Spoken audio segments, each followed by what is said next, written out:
করেছে সেই শিক্ষার্থী তাদের মুখ থেকে আমরা শুনতে চাই। আচ্ছা, আমি জানতে চাই আপনারা কিভাবে এটা খুঁজে পেলেন এই জায়গাটা এবং অসংগতি কি? আসলে দেশ স্বাধীন হওয়ার পরে আমরা বাংলাদেশ নার্সিং মনিটরিং সেল থেকে আমরা ঢাকা মেডিকেল এবং আশেপাশে যত মেডিকেল কলেজ আছে দালাল নির্মূলের জন্য আমরা কাজ করে যাচ্ছি এবং যাত্রীরা মানে যারা সেবা গ্রহীতা তারা কিভাবে একদম প্রকৃতপক্ষে যে সেবাটা পাবে সেই জন্য কাজ করতেছিলাম। প্রতিদিনের ন্যায় আমরা ঢাকা মেডিকেল কলেজের ইমার্জেন্সির সামনে ছিলাম। উনি হচ্ছে ভুক্তভোগী, উনি আমাদের সামনে এসে বলতেছে যে কালকে আমি ব্লাডের জন্য টাকা দিয়েছিলাম, কিন্তু রাত্রে 12টা বাজে আমি যখন ব্লাডের জন্য গিয়েছিলাম আমাকে তো ব্লাড দেয়নি, আমাকে দূর করে তাড়িয়ে দিয়েছি। তো আমরা আমাদের কার্যক্রমের অংশ হিসেবে এখানে এসেছি। এখানে এসে আমরা ওনাদের লাইসেন্স নাই প্রথমেই, আর ওনাদের এখানে কোনো যে আমাদের ব্লাড যে রাখার জন্য যে পর্যাপ্ত পরিমাণে টেম্পারেচার রাখতে হয় আমরা এগুলো কিছুই পাই নাই। সেকেন্ড হচ্ছে ওনাদের এখানে সব অনেকগুলাই ব্লাডের কোনো আপনার যে মেনটেন করতে হয় যে আপনার ডেট কিছুই নাই, ডেটমেট কিছুই নাই আমাদের। তারপরে হচ্ছে এখান থেকে মূলত দালাল সাপ্লাই আপনারা দেখতে পাবেন, এই যে দালাল ওই যে ওনাকে ধরা হয়েছে, ওনারাই মূলত এই কাজগুলো করে যাচ্ছে। তারা অভিযোগ করছেন, যারা অভিযোগ করছেন তারা বলছেন যে এগুলো কিছুই তারা পায় নাই। আপনার মন্তব্য কি বিষয়ে?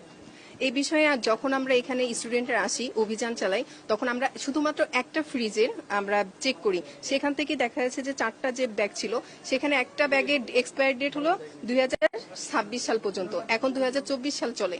একটা ব্যাগ সর্বনিম্ন সর্বোচ্চ 35 দিন পর্যন্ত সংরক্ষণ করে রাখা যায়, তো সেখানে এক্সপায়ার ডেট 2026 সাল কেমনে হয় সেটা আমার জানা নেই।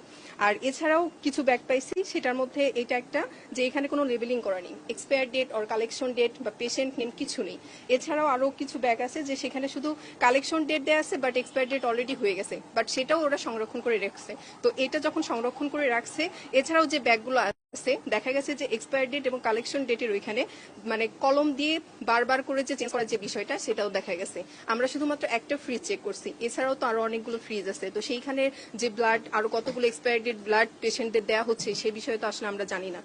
তো এটাই আমাদের কথা যে এখানে একটা অভিযোগের ভিত্তিতে এসে আমরা আরো অনেকগুলো অভিযোগ দেখছি, যেমন ফ্রিজের টেম্পারেচার ঠিকভাবে রাখা নেই, ব্লাড যে বা প্লাজমা যে টেম্পারেচারে রাখা উচিত সেটা সেইভাবে রাখা নেই, আবার মানে ব্লাড ব্যাগের এক্সপায়ার ডেট হয়ে গেছে সেগুলোও রেখে দিছে। তো আমরা যারা মেডিকেল পার্সন আছি তারা না এই বিষয়ে সচেতন, আমরা বুঝতেছি, কিন্তু যারা মানে সাধারণ মানুষ বা জনগণ তারা জানে না, তারা তো এই ব্যাগগুলো নিয়ে যাচ্ছে। আর কলম দিয়ে যদি expire date collection date change করে দেওয়া যায় তাহলে তো আর সেখানে বোঝার কিছু উপায় থাকে না। তো এটাই তো যারা কেয়ার প্রোভাইডার তারা দিবে, তো তখন তো এই ব্লাডটা দিলে যে কেয়ার প্রোভাইড করতেছে তার বিরুদ্ধেও দেখা যাবে অভিযোগ যাবে যে সে ব্লাডটা দেওয়ার পরেই পেশেন্ট অসুস্থ হয়ে গেছে, কিন্তু আগে যে ব্লাডের সমস্যা ছিল এটা কিন্তু ধরা পড়ার কোনো ওয়েই নেই। তো এখানে দেখেন ভুক্তভোগী পেশেন্ট পার্টি হবে, যারা কেয়ার প্রোভাইড করবে তারা হবে, আবার হসপিটাল কর্তৃপক্ষ হবে, তারাই এটা সাফার করবে যে পেশেন্টের ব্লাডটা দেওয়ার পরেই সমস্যা হয়েছে। তো কিন্তু এটা তো আসলে যারা ব্লাড ব্যাংক আছে সেখান থেকেই যাচ্ছে এই সমস্যাটা। তো এটা আসলে আমাদের মনে হয় যে দেখা উচিত, প্রতিরোধ করা উচিত।